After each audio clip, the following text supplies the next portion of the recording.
안녕하세요. 저는 서울에 사는 32살 자영업자입니다.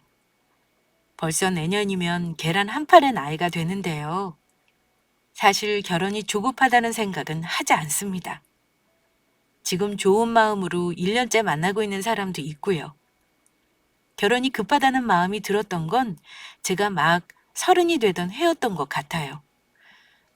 뭔가 20대가 끝나고 30이 되니 다가오는 느낌이 확 다르더라고요.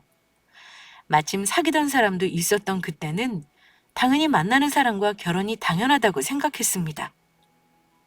하지만 제가 사람을 너무 보는 눈이 없었나 봐요. 내가 못 보던 남자친구의 속내를 사랑하는 우리 가족들이 먼저 파악하고 지옥불에 들어가기 전에 구해주었습니다. 가족의 도움으로 결혼하려던 남자친구와 파혼했는데요. 그 과정이 참 드라마틱했어요. 제가 남자친구의 음흉한 속내를 파악한 방법이 모든 사람이 할 수 있는 쉬운 방법은 아니에요. 하지만 때로는 진짜 악한 모습을 가리기 위해 때로는 거짓말도 조금은 필요하다는 걸 그때 배웠답니다. 저는 위로 오빠가 둘이 있는데요.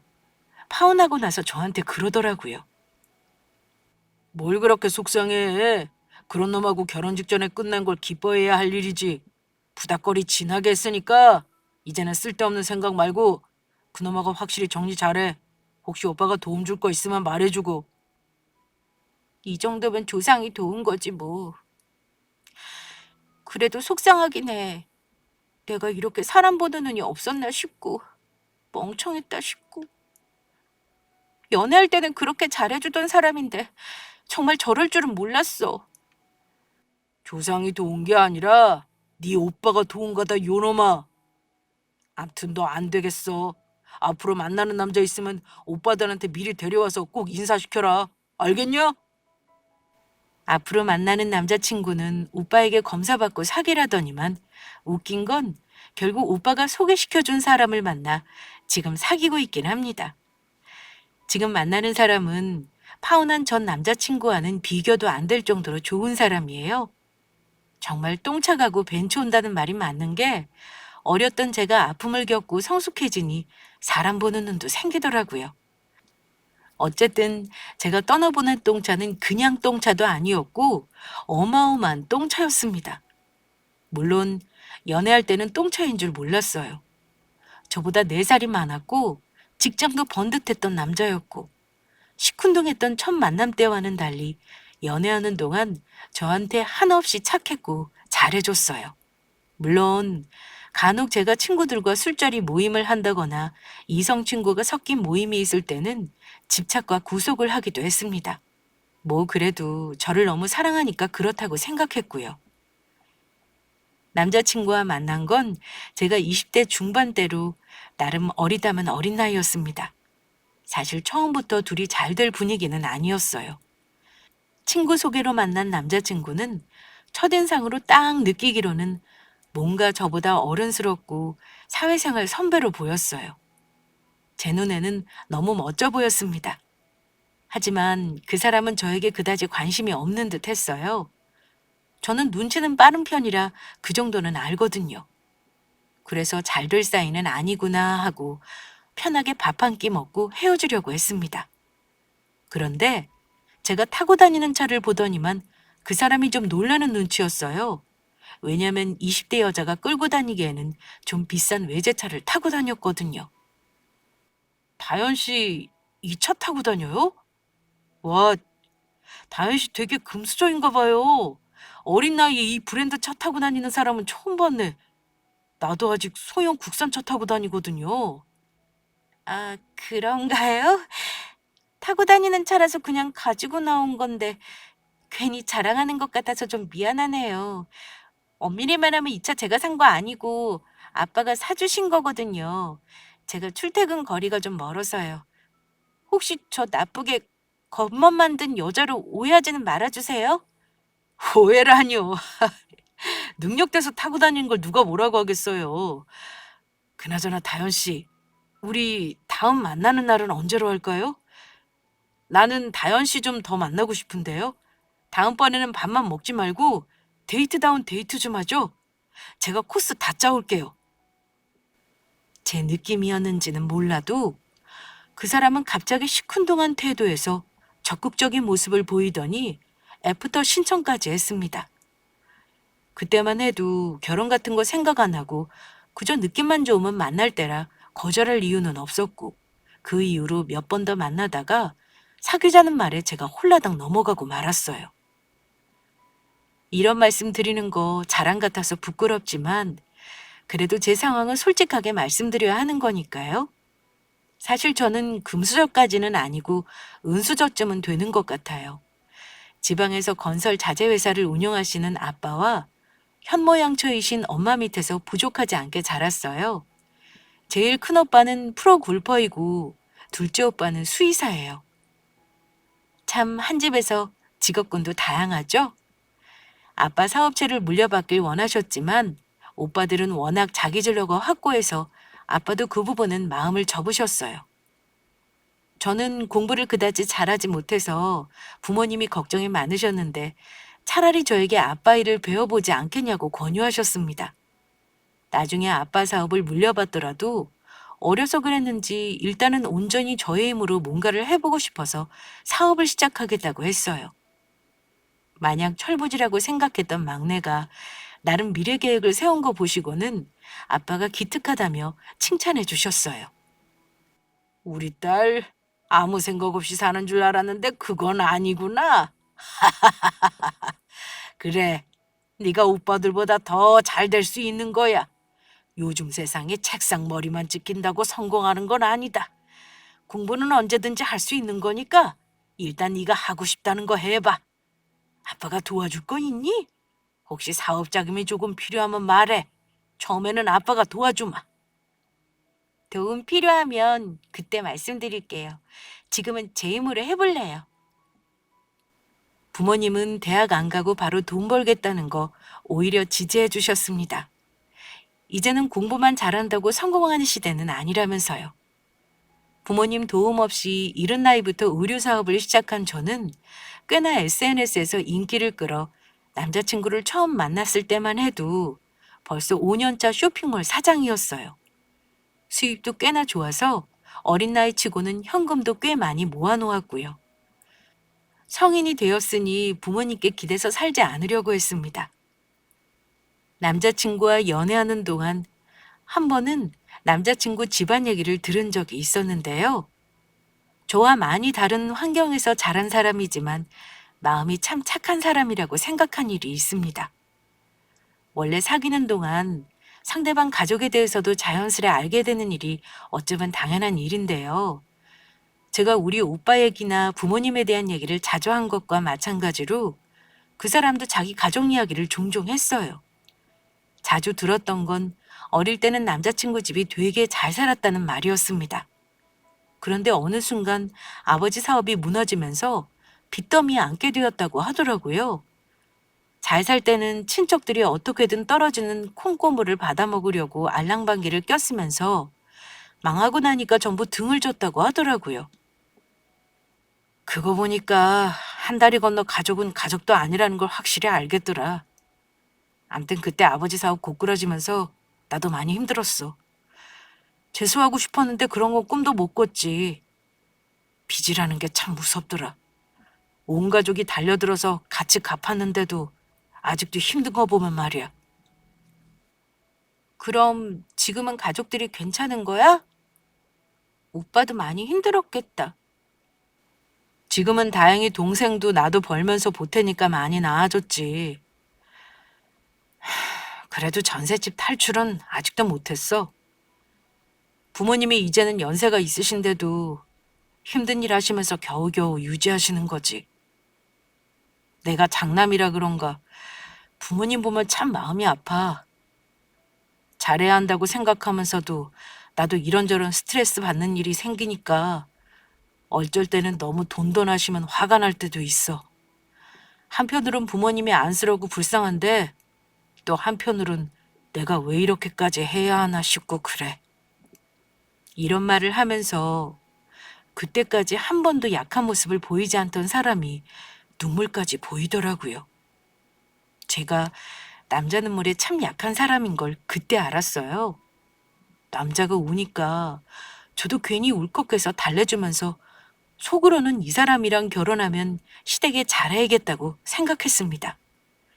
뭐 시댁에 잘한다는 건 주관적인 거니 내가 할 수 있는 바운더리 안에서 잘해야겠다 이 정도이긴 했습니다. 그 얘기하던 즈음에는 제가 월 매출이 얼마이고 순수익이 어느 정도인지 우리 집안에 대해서도 많이 얘기가 오간 상황이었습니다. 남자친구는 우리 집 사정은 어지간하다 다 알고 있었다고 하는 게 맞을 정도예요. 남자친구가 형편이 어렵긴 해도 연애하면서 돈을 안 쓰거나 데이트하면서 치사하게 군 적은 없습니다. 그렇게 3년 동안 무난하게 만나다가 결혼 말이 나왔는데요. 집에 결혼 생각하고 진지하게 만나는 여자가 있다고 했더니 저를 한번 보자고 하셨다는 겁니다. 물론 결혼은 생각하고 있었고 나이도 곧 30이 된다 생각하니 막연하게 생각은 하고 있었어요. 막상 저를 보고 싶어 하신다는 말에 긴장이 되긴 했습니다. 너무 부담 갖지 말고 가볍게 인사만 드리자는 말에 저도 일단 마음을 편히 가지고 예비시댁에 먼저 인사를 하러 갔었어요. 떨리는 마음으로 준비해간 꽃다발과 선물을 전해드렸는데 다소 무뚝뚝한 인상이라고 생각했던 예비시모는 저를 보더니만 활짝 웃으시더라고요. 아이고 그래 네가 다현이니 우리 아들통이 얘기 많이 들었다. 아주 예쁘고 야무지게 생겼네. 아들만 있어서 이런 거 받아본 적도 없는데 예비 며느리가 오니 이런 걸 받아보는구나.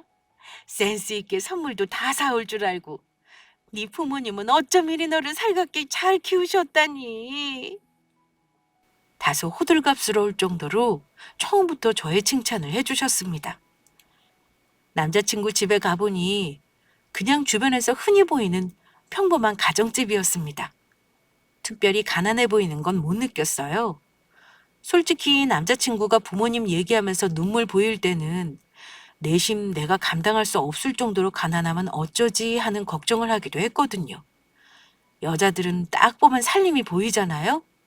오래되어 보이는 가정과 가구였지만 예비시모가 나름 깔끔하고 관리한 듯 보였습니다. 얼굴도 고생만 안 했다면 곱게 나이 들었을 외모였고요. 시아버지 역시 저를 반겨주셨는데 동생만 그날 얼굴을 못 본 것 같습니다. 예비시모는 저 온다고 나름 신경을 많이 쓰셨더라고요. 음식도 정성껏 준비해 주셨고 저 불편한 질문은 거의 안 하셨습니다.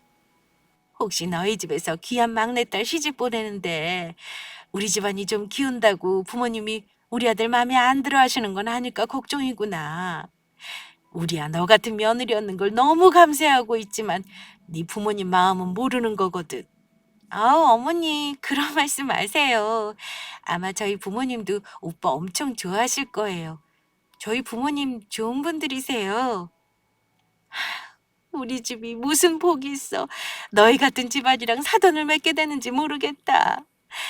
아무튼 다현이 네가 우리 집 복덩이가 틀림없구나. 예비시모는 우리 집에 비해 다소 기우는 집안 사정 때문에 혹여 우리 부모님이 아들을 마음에 안 차 하시면 어쩌나 걱정을 많이 하셨는지 지나치게 저자세를 보이시기도 했습니다. 저는 그럴 때마다 우리 부모님도 아들을 마음에 들어 하실 거라며 안심시켜 드렸고요. 그래, 그래도 우리 아들이 똑똑하고 성실한 거 하나만은 너희 집에서 마음에 드실 거다. 대학교 졸업하자마자 그 어렵다는 공기업에 턱하니 붙은 아들 아니니. 너희 집안이 사업한다고 하지만 사업도 늘 잘 되는 것만은 아니잖아. 우리 아들처럼 잘릴 걱정 없이 가늘고 길게 돈 버는 사람도 하나쯤은 있는 게 좋을 거다. 예비 시모가 유일하게 자랑하던 건 바로 예비 남편의 직업이었습니다. 물론 경쟁률 높다는 공기업에 들어간 거 대단한 일이긴 합니다. 얼마나 힘든 건지 잘 알기에 저도 예비 시어머니 말에 맞장구 쳐드렸습니다. 아들 자랑이 좀 뻔하긴 했지만 아들 아끼는 부모 마음이려니 생각하며 좋게 넘어갔어요. 그렇게 예비시댁에 인사드린 후 남자친구는 자기 부모님이 저를 마음에 드신다고 했다며 얼른 상견례 날부터 잡으라고 성화를 하셨다고 했어요. 그래도 저를 마음에 들어 하셨다니 기분이 좋더라고요. 하지만 저도 우리 부모님께 남자친구를 소개하는 건 내심 걱정이 되었습니다. 물론 우리 부모님은 사람보다 배경을 더 중시하는 분들은 아니십니다. 만약 그랬다면 제가 남자친구와 연애도 싫어하셨을 거예요. 하지만 딸 결혼한다는데 사위 욕심 없는 부모가 세상에 과연 있을까요? 혹여 딸이 힘들게 살까봐 반대하시면 어쩌나 조금 걱정을 한 건 사실입니다. 하지만 다행히 부모님은 남자친구를 꽤나 마음에 들어 하시는 듯 했습니다. 집안 기우는 거야 미리 부모님께 살짝 귀띔해 드렸는데요. 엄마 아빠는 차차 결혼 준비하면서 해결해 나가자고 하셨어요. 인물 좋고 직업 좋은 것도 일단 점수를 땄던 요인이었고요. 제가 남자친구를 소개한다고 하면 오빠들까지 만사 다 제쳐놓고 얼굴 보러 오겠다고 하더군요. 아마 모르긴 몰라도 남자친구가 그날 많이 부담스럽긴 했을 겁니다. 우리 딸이 자네 자랑을 엄청 하더구먼. 자네가 우리 다현이가 집에 처음 데려온 남자인 거 아나? 다현이 오빠들이 자네 궁금하다고 아주 어제부터 난리들이었지 뭔가. 아, 그렇습니까, 장인어른? 제가 많이 부족하지만 다현이를 많이 좋아합니다. 저희 부모님들은 이미 결혼 허락하셨고 다현이를 아주 예뻐하세요. 저도 앞으로 잘할 테니까 지켜봐 주세요, 장인어른. 우리한테 잘할 생각보다 우리 딸한테 잘하면 우리는 그걸로 족하지.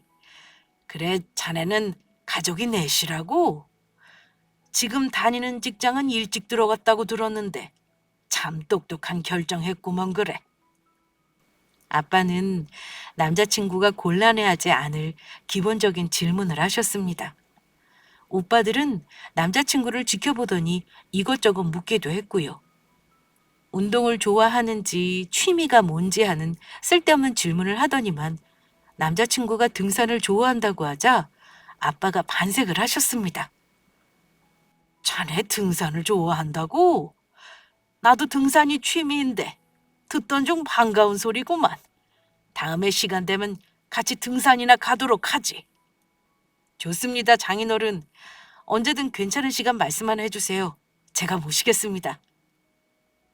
이후 남자친구는 우리 부모님과는 따로 연락도 주고받으며 마치 우리 집 막내 아들이라도 된 양 살갑게 굴었습니다.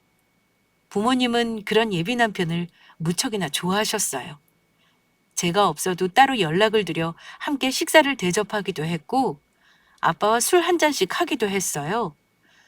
그러다가 아빠가 말씀하신 대로 주말에 날을 잡아 등산을 가기도 했습니다. 그런데 결혼 말이 나오고부터 남자친구가 전에 없이 간혹 이해하기 어려운 태도를 보이기도 했어요. 가끔씩 연애할 때는 생전 안 하던 말을 하더라고요. 데이트하는 중에 갑자기 엉뚱한 요구를 한 적도 있어요.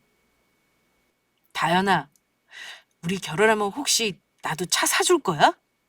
이렇게 묻는 겁니다. 저는 황당했죠. 결혼하면 제가 왜 그 사람에게 차를 사줘야 하는 거 싶어서요. 어? 그게 무슨 말이야? 오빠 타고 다니는 차 있잖아. 너는 외제차 타고 다니는데 남편이 나는 국산 소형차 타고 다니는 건 말이 안 되잖아. 나도 너 레벨에 맞추려면 차가 있어야지. 오빠, 나한테 맡겨놓은 돈 있어? 결혼한다고 내가 왜 오빠 차를 사줘?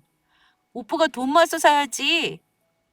그랬더니 부부 사이에 너무 정없이 칼같이 할 거냐면서 서운해 하더라고요. 뭐 아무리 졸라도 사줄 생각 없었으니 그건 일단 넘어갔습니다. 그런데 결혼 계획을 세우다가 제가 혹시나 해서 남자친구에게 물어봤어요. 혹시 오빠는 나중에라도 부모님 모시자는 말은 안 할 거지? 이 정도는 확인 차원에서 예비 신부들이 신랑 감에게 확인하는 질문이잖아요. 남자친구는 제 질문에 이런 대답을 하더군요. 글쎄, 당장은 아니지만 혹시라도 나중에 아프시다면 내가 장남이니 모셔야겠지? 뭐 오빠가 말하는 건 먼 훗날인가 본데 내가 말하는 건 신혼 때 말하는 거야. 우리가 오빠 부모님 생계 책임질 일은 없는 거지? 그럼 우리 부모님도 아직은 돈 버시잖아. 생계 책임질 일은 없지만 그래도 우리는 네 덕에 좋은 집에서 시작하니까 우리 부모님 전셋집은 우리가 탈피시켜 드려야 하지 않을까?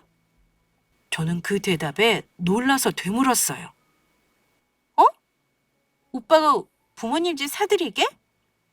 오빠 혹시 내가 모르는 저축 있어? 그건 아니지. 내가 돈이 어딨냐? 너 앞으로 물려받을 재산은 있잖아. 나중에 너랑 나랑 돈 합쳐서 해드리면 되지. 저는 남자친구가 그런 생각을 갖고 저와 결혼한다는 걸 전혀 몰랐어요. 확실히 제 입장을 말해줘야 할 것 같았습니다. 그런 말이 어딨어. 나는 뭐 돈이 남아돌아? 부모님 도움받고 결혼하는 것도 죄송한데 내가 왜 오빠 부모님 집 사는데 돈을 보태? 뭐 굳이 그래야 한다면 명의는 내 앞으로 해야지 뭐. 그럴 거 아니면 결혼해서 그런 말 꺼내지 마. 내 생각이 싫다면 결혼도 다시 생각해보는 거 좋을 것 같은데? 뭐? 너는 이렇게 쉽게 결혼 무르자는 말을 하냐? 말이 그렇다는 거지. 아직 닥치지도 않을 일을 나한테 물어봐서 시험하겠다는 거 뭐야? 그때 남자친구가 심하게 삐쳤지만 저는 절대 미안하다거나 풀어주려 하지 않았습니다. 연애만 할 때는 몰랐는데 이래서 사람들이 결혼은 현실이라고 하나 싶었어요. 그래도 그런 말싸움 정도로 헤어짐을 진지하게 생각하지 않았는데요. 문제는 엉뚱한 데서 터졌습니다. 아빠가 같이 저녁 식사를 하자며 만난 걸 사주시겠다고 우리 두 사람을 비싼 한우집으로 부르신 적이 있어요. 그런데 아빠가 주는 술을 넙죽넙죽 받아먹더니만 남자친구가 취했더라고요. 자기를 사위로 받아줘서 고맙다며 아빠에게 한참 알랑방구를 뀌더니만 장인어른, 제가 여러 가지로 부족한 점이 많습니다만 저를 막내 아들로 생각하시고 나중에 장인어른 사업체에서 일 좀 가르쳐 주십시오. 아빠는 갑작스런 남자친구의 말에 당황하시더라고요. 뭐? 자네는 든든한 직장인인데 왜 내 일을 배우려고 하나? 쉬워 보여도 절대 쉬운 일이 아니야. 그리고 나한테 일 배우려면 우리 회사 들어와서 밑바닥부터 배워야 할 거네. 장인어른, 형님들이 장인어른 사업체 물려받지 않는다면서요. 그냥 저를 아들이라 생각하시고 제가 물려받으면 안 되나요? 이거 취해서 하는 말 아니고 저 진지합니다. 꼭 고민해 주세요. 네? 그런데 남자친구 말을 듣는 아빠 표정이 굳어지더라고요. 오빠, 왜 이래? 취했어? 우리 아빠 앞에서 실수하면 점수 깎이는 거 알지? 이제 술 그만 마시고 헛소리 그만해. 그냥 스쳐보낼 수 있는 일일 뿐인데 이상하게 아빠는 그날 일을 마음에 두신 듯 했습니다. 그날 이후 아빠가 저에게 자꾸 남자친구랑 결혼하는 거 다시 생각해보는 게 어떠냐고 하시거나 결혼을 좀 더 미루는 게 어떠냐는 말을 하시는 겁니다. 다연아, 아빠는 영 마음에 뭐가 걸려. 처음에는 잘 몰랐는데 보면 볼수록 아니다 싶은 거야. 지난주에 식사할 때 술 좀 들어가니 그놈 자식이 나한테 당돌하게 한 말이 영 마음에 안 드는구나. 내가 물렁한 줄 아나 본데 아빠 그렇게 쉽게 볼 사람 아니야. 아무리 취했어도 전부 다 기억한다. 아빠, 그냥 쓸데없는 걱정이라니까요. 한두 번 본 것도 아닌데 대체 왜 그러세요? 그날은 오빠도 긴장이 풀리니까 그런 거죠. 원래 그럴 때 속마음이 자기도 모르게 나오는 법이야. 아빠가 사람을 한두 번 상대해 본 줄 알아? 아빠가 뭔가 촉이 이상하고 짐작 가는 게 있어서 그래. 그러니 이번 한 번은 아빠 말대로 해봐라. 아빠가 이제껏 너 하고 싶다는 거나 만나는 사람 못 만나게 한 적이 있던? 참. 알았어요, 아빠. 어쨌든 이번엔 아빠 말대로 하지만 아무 일 없으면 더 이상 노파심 가지지 마세요. 그 사람 3년 사귄 사람이 저라고요. 아무래도 아빠보다 그 사람을 모르겠어요? 아빠와 실랑이를 한 끝에 저는 아빠가 하자는 대로 하기로 했습니다. 만약 아빠가 하자는 대로 해서 아무 일 없으면 저 결혼하는 거 더 이상 말리지 않겠다고 하시길래 대체 무슨 일을 하시려나 저러나 싶었어요. 아빠가 조만간 나를 잡을 테니까 네 남자친구 우리 집에 한번 초대해. 이번에는 저녁 말고 점심때쯤 시간이 좋을 것 같구나. 아니, 마음에 영 안 찬다면서 왜 식사는 초대하고 그러는 건데요? 글쎄 두고 보면 알아. 너한테는 나중에 말해줄 테니까 일단 아빠가 하자는 대로 해. 저는 의아했지만 일단 아빠 말대로 남자친구를 집에 초대할 날짜를 잡았습니다. 남자친구는 당연히 오케이 하더라고요. 남자친구가 오기로 한 당일 아빠가 저에게 당부를 하셨습니다. 오늘 김서방, 우리 집에 와서 식사하는 도중에 조금 시끄러운 일이 있을 거다. 자세히는 말해줄 수 없다만 무슨 일이 일어나든 당황하지 말고 지켜보기만 하면 돼. 아빠, 대체 뭔 일을 하려고 하시는 건데요? 저한테는 솔직히 말해줘야 가만히 있든 말든 하죠. 제가 채근하니 아빠는 저에게 살짝 그날 있을 일을 미리 기뜸해 주셨는데요. 정말 기발하게도 아빠는 오빠 친구들까지 동원해 남자친구의 속내를 떠볼 계획을 준비하셨더라고요.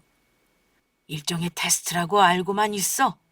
어쨌든 절대 놀라지만 말아라. 그놈이 너를 정말 좋아해서 결혼한다는 건지 아님 내 돈이랑 배경을 노리는 건지 확실히 알게 될 거야.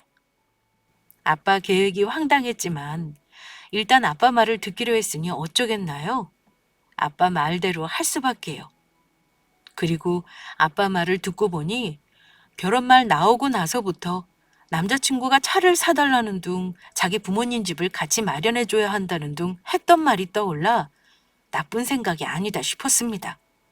확실히 남자친구 진심을 알아볼 수 있다면 다행한 일 아닌가요? 얼마 후 약속한 시간에 남자친구가 집에 왔고 오빠들도 하나둘 퇴근해서 집으로 왔습니다. 엄마는 아무 말씀 없이 열심히 음식 준비를 하셨고요. 남자친구는 우리 식구들을 몇 번 만나봤다고 이제는 긴장도 안 하고 그냥 우리 집 사위처럼 행동하더라고요. 식사를 하며 오빠들과 남자친구는 술도 한 잔씩 주고받았어요. 별다른 특이사항 없이 일상적인 대화를 나누고 있을 때였습니다. 갑자기 초인종이 울리며 누군가 무례하게 문을 막 두드리는 소리가 들렸습니다. 문 열라는 고함 소리도 들렸고 한 사람이 아니라 여러 사람이 찾아온 듯한 느낌이었어요. 저도 놀랐지만 남자친구도 깜짝 놀란 듯한 얼굴이었습니다. 그런데 아빠가 안절부절 못하시더니만 가족들에게 말씀하셨습니다. 아이고, 이거 큰일이구만. 다연아, 이를 어쩌냐. 그 사람들이 집까지 찾아왔나 보다. 문을 열어야 하나 어쩌나. 하필 오늘 집까지 들이닥칠 건 뭐냐, 응? 엄마는 아빠를 거드시기까지 했습니다. 내가 이런 일이 있을 줄 알았지. 일단 저러고 있으면 아파트에서 주민이 신고할 수 있으니 문은 열고 잘 말해서 돌려보냅시다. 엄마 말에 오빠가 현관문을 열어주기 위해 식탁에서 일어났습니다. 남자친구는 꽤나 당황한 얼굴로 누나를 굴리며 이 상황이 어찌 돌아가는 건지 파악하려고 하는 듯 했습니다. 오빠가 문을 열자마자 건장한 남자들이 여러 집 안으로 들이닥쳤어요. 그중에 대장으로 보이는 사람들이 건들거리며 아빠에게 말했습니다. 워메, 오늘 가족들이 한자리에 깡그리 다 모여불었구먼. 어라, 딸내미도 드디어 와있네. 보시오, 사장님. 따님 이름이랑 사장님 이름으로 빚을 그렇게 내놓고 자꾸 연락을 안 받으시면 어쩐다요. 지금 벌써 몇 달째 이자가 밀려불었는디. 형님, 여기 사장님 따님 와 있으니 딸내미를 추궁해서 조금이라도 받아가는 게 나을 것 같은데요. 이봐요 아가씨, 아빠가 아가씨 이름으로 빚 끌어다 쓴 걸 알죠?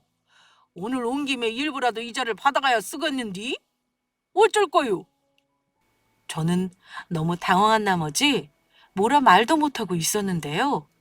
아빠가 건달들에게 사정하셨습니다. 아무리 그래도 그렇지 사람 사는 가정집에 이렇게 함부로 오면 어쩝니까? 내가 이달 안으로는 꼭 일부라도 상환할 테니까 우리 딸 협박하지 말고 이만 가주세요. 미안하지만 그렇게는 못하겠는데요. 밀린 원금이 자그마치 3억이요, 3억. 이자만 해도 얼만 줄 알아요? 오늘 이자 깡그리 내쇼. 그래야 우덜도 갈라니까. 이러지 말고 다들 나갑시다. 나가서 얘기하자고요. 여기 지금 우리 가족만 있는 게 아니니까 내가 아주 창피해 죽겠소. 그러니까 돈 주시오. 안 그럼 여기 딸내미가 아빠 대신 돈 일부라도 줘야 쓰겠는디? 건달들은 아예 거실에 양반다리를 하고 앉았습니다. 지켜보던 오빠들이 남자들을 겨우 집 밖으로 내보냈지만 이미 식사 자리는 엉망이 되고 말았습니다. 남자친구는 난감한 얼굴로 저기 장인어른 장모님, 오늘은 제가 여기 더 있으면 안 되겠네요. 가족들 문제 잘 해결하시기 바라고 저는 나중에 다현이랑 연락하겠습니다. 그래, 자네한테는 못 볼 꼴을 보면 미안하네. 얼른 가보게. 내가 나중에 연락하지. 남자친구는 저에게 눈인사를 하더니만 집에서 재빨리 나가더군요. 남자친구가 나가고 나서 가족들은 한참을 서로 마주보고 웃었습니다. 오빠들은 남자친구의 반응을 두고 내기까지 하더군요. 사실 아빠가 꾸민 건 사채업자에게 빚을 져 시달리는 상황을 남자친구 앞에서 만들어보고 반응을 본다는 거였죠. 그날 찾아온 남자들은 골퍼인 큰오빠의 운동선수 친구들이었어요. 다들 연기 참 잘한다며 나무 주연상감이라고 우스갯소리를 하다가 아빠가 저에게 말씀하셨어요. 이제 그놈 어찌하는지 봐라. 아빠 짐작이 제발 틀렸으면 좋겠구나. 저는 아빠 말대로 그 난리에 동참하긴 했지만 설마 남자친구가 이 일로 저에 대한 마음이 식을 거라고는 생각은 안 했습니다. 오히려 해결 방법을 고민해 줄 거라 믿었어요. 늦은 밤 저는 남자친구에게 놀랐냐며 물어보려고 전화를 했는데 그날은 전화를 안 받더라고요. 그런데요. 설마 했던 저의 예상이 현실로 일어난 건 그 일이 있고 나서 일주일도 안 된 날이었습니다. 며칠 동안 이상하게 연락 두절이던 남자친구 때문에 어느 정도 불길한 느낌이 있었는데요. 먼저 저에게 전화를 했더라고요. 그런데 그 황당하다는 전화 이별을 제가 그날 당했습니다. 오빠, 왜 이리 연락이 안 돼? 그날 많이 놀랐지. 우리 아빠랑 오빠들이 걱정 많이 하더라. 근데 너무 걱정할 거 없어. 아빠가 3억은 어떻게든 해결하실 거래. 저기, 다현아, 이런 말 이제 와서 하는 거 미안한데, 나 너랑 결혼 못 하겠다. 며칠간 생각 많이 해봤어. 나는 내 삶도 힘들어서 너 힘든 것까지 같이 짊어질 여력이 없어. 그게 무슨 소리야, 오빠. 지금 나한테 헤어지자고 하는 거야? 내가 지고 싶어서 진 빚도 아니고 아빠 사업 자금 때문에 잠깐 빌린 돈이야. 오빠가 걱정할 필요 없다니까? 야, 이다연. 그만해. 그날 보니 사채업자가 네 손가락 하나까지 잘 나갈 기세던데 말이 쉽지 3억. 집 한 채 값이야. 난 자신 없어. 그러니까 우리 결혼 없었던 걸로 하자. 상견례니 뭐니 아무것도 안 했잖아. 우리 둘만 정리하면 그만이야. 오빠, 고작 이런 사람이었어? 고작 이런 마음으로 나랑 결혼하겠다고 한 거야? 그동안 나랑 사귀고 결혼한 거 내 돈이라 우리 집 배경 보고 맘먹은 거냐고. 솔직히 말해 너네 집 돈 보고 결혼하겠다고 한 건 맞아. 근데 어느 남자가 안 그러겠냐? 여자 집이 잘 살면 당연히 덕 보고 싶은 마음이 있는 거야. 근데 사채빚이 3억이라니. 한 달 이자가 내 월급보다 많겠다. 나는 전혀 몰랐어. 이대로 결혼했으면 솔직히 사기 결혼 아니냐? 우리 부모님께 말씀드렸더니 가슴을 쓸어내리시더라. 빚만 남은 너랑 결혼했으면 내 인생 정말 꼬일 뻔한 거지. 우린 여기서 그만하자. 만나서 할 말 전화로 해서 그건 미안하다.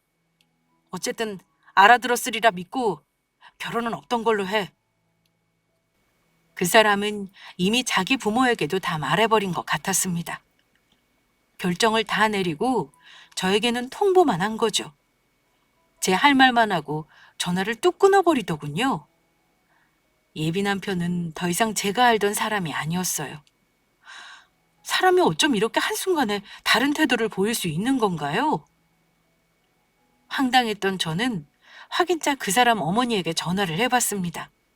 그런데요, 예비 시모는 친절했던 예전과 다르게 아주 차가운 목소리로 이러시더군요. 예, 다연아. 우리 아들이 잘 얘기한 걸로 아는데 전화는 왜 했어? 내가 사정 얘기는 다 들었으니 더 할 말 없어. 우리 아들은 너 같은 빚쟁이한테 못 보내. 미안하지만 이 결혼은 파투다.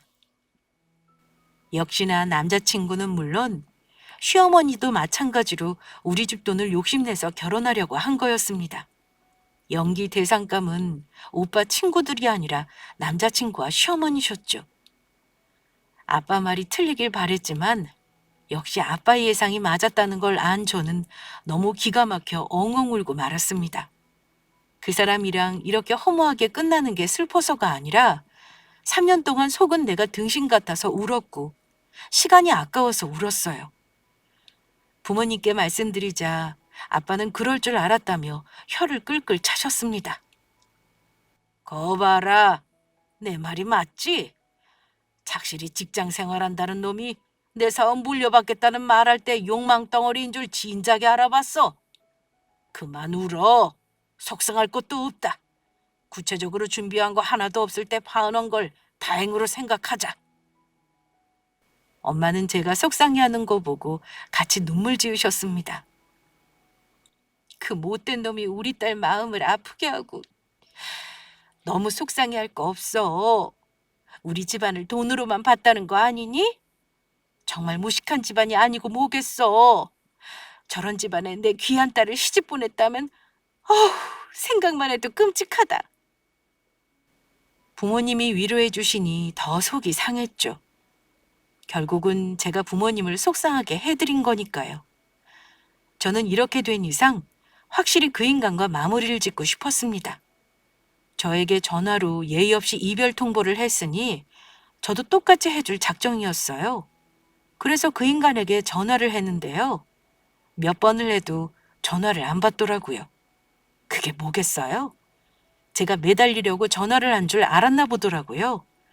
정말 끝까지 확실하게 정을 떼주는구나 싶어서 저는 더 이상 전화를 하지 않고 문자를 보냈습니다.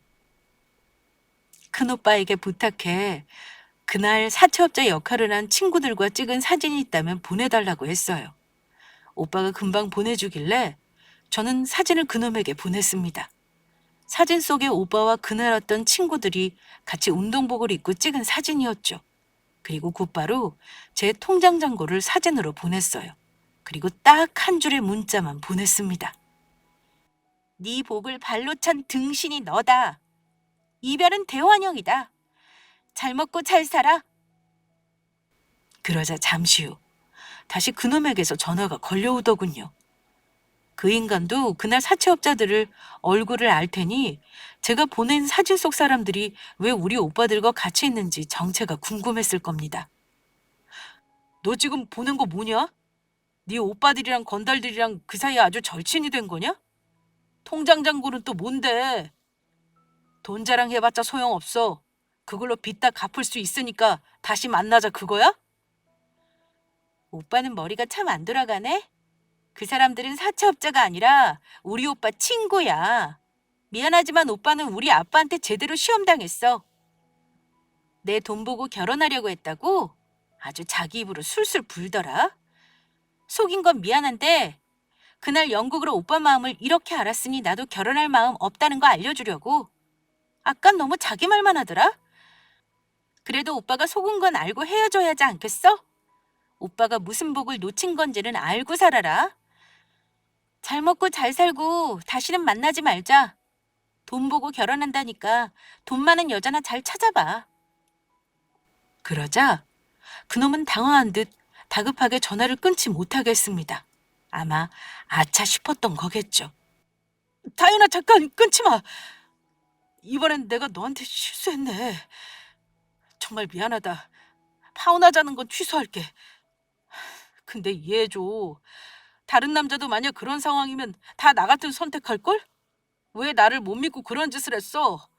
나도 당한 거니까 우리 서로 퉁치고 화해하자. 어? 화해 좋아하네. 자기 말로 파혼하자고 한 거 잊었어? 우리 파혼이야. 알겠어? 다신 전화하지 마. 저는 그놈에게 확 질러버리고 똑같이 일방적으로 전화를 끊어버렸습니다. 그랬더니 바로 다시 걸려오는 전화로 그날 전화통에 불이 나더군요. 저는 오히려 마음 정리가 되더라고요. 역시나 그 인간은 며칠 동안 저에게 태도를 바꿔 매달리기 시작했습니다. 온갖 이유를 갖다 붙이며 다시 시작하자고 매달렸고 질질 짜면서 집까지 찾아왔지만 오빠들 손에 이끌려 완전히 내동댕이 쳐지고 난 이후로는 그나마 점차 잠잠해지더라고요. 그리고 결국은 그 인간과 완전히 헤어졌습니다. 한참 지난 후 들으니 그 인간은 결정사까지 가입해서 이리저리 여자를 만난다고 하던데 제 입맛에 맞는 여자를 만날 수 있을까요? 장담하건대 저보다 나은 여자를 만나지 못할 겁니다. 그놈과 파혼하고 나서 힘들 줄 알았지만 그리 오랜 시간 마음 아프지는 않았어요. 그런 놈 때문에 마음 아파할 시간도 아깝더라고요. 한 가지 결심한 건 다음에 남자를 만난다면 처음부터 제가 가진 걸 전부 보여주지 말아야겠다는 거였습니다. 똥차 보내고 나니 벤츠가 온다고. 파혼 후 1년 동안은 남자 만날 생각이 전혀 없었어요. 그러다가 작은 오빠가 같은 대학 동기 수의사를 소개해 줬는데 그 사람과 좋은 만남을 가지고 만나고 있습니다. 구체적인 건 아니지만 결혼도 생각하고 있고요. 부끄러운 고백을 하자면 극성 맞은 우리 아빠는 꼭 예전 남자친구처럼 지금 만나는 사람도 속을 떠봐야 한다면서 또 그 연극을 해봐야 한다고 고집을 부리셨습니다. 저는 너무 싫었는데 결국은 기어이 아빠가 새로 사귀는 사람을 테스트하시더라고요. 욕먹을 짓인 거 알지만 딸을 너무 사랑하는 아빠의 욕심이라 생각해 주시고 구독자분들이 이해해 주시기 바라겠습니다. 그런데 그 사람은 정말 차원이 다른 게요. 같이 해결해 주려고 자기 돈 모은 걸 저에게 보여주더라고요. 급한 거 해결하라면서요. 아마 서로 사랑하는 사이라면 이런 모습이 정상적인 반응이었을 겁니다. 감동받은 저는 지금의 좋은 사람과 끝까지 해피엔딩을 만들어 보려고 결심했습니다. 이보다 더 좋은 벤츠는 없다 싶을 만큼 좋은 사람이니 잘 만나보려고요. 역시나 결혼할 인연은 따로 있는 것 같아요. 지금 저를 사랑해주는 사람이 너무 좋은 사람이라 그저 감사하고 행복할 따름입니다. 다음에 또다시 사연으로 구독자분들을 찾아뵙게 된다면 그때는 즐거운 소식으로 찾아뵙길 바라며 사연은 여기서 마치겠습니다. 긴 시간 이야기 들어주셔서 감사합니다.